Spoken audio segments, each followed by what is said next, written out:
Okay နောက်တစ်လုံး7 plus audio IC error လေးကိုကျွန်တော်တို့ပြင်ရအောင်ဒီကောင်ကပြုတ်ကျပြီးတော့မှပြန်ဖြစ်တာเนาะ7 plus တွေမှာ speaker icon လေးမှိန်သွားပြီးတော့အတန်မကြားရတဲ့ပြဿနာတွေအရင်ပြင်ရပါတယ်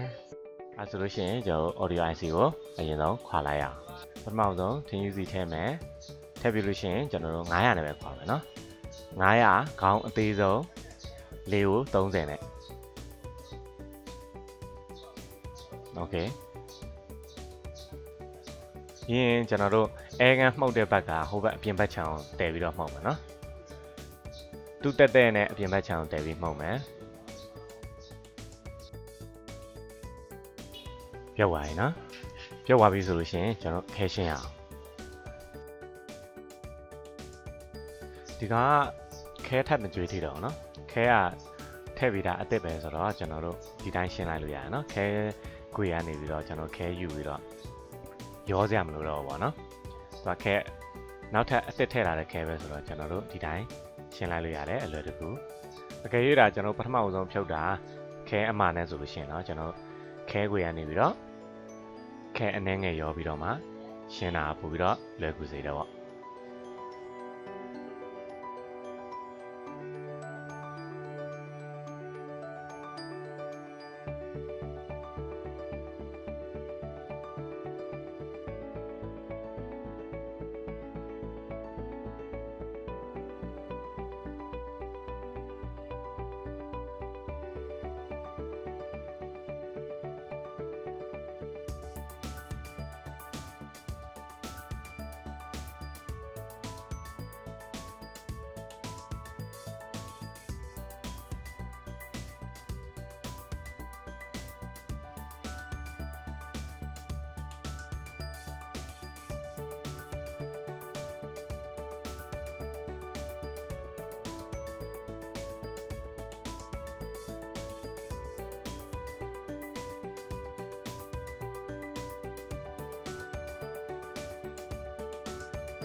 န်တဲ့အခါမှာစင်ကတ်မထည့်တိုင်းတော့မှကျွန်တော်တို့112ခေါ်ပြီးဆန်းလို့ရတယ်နော်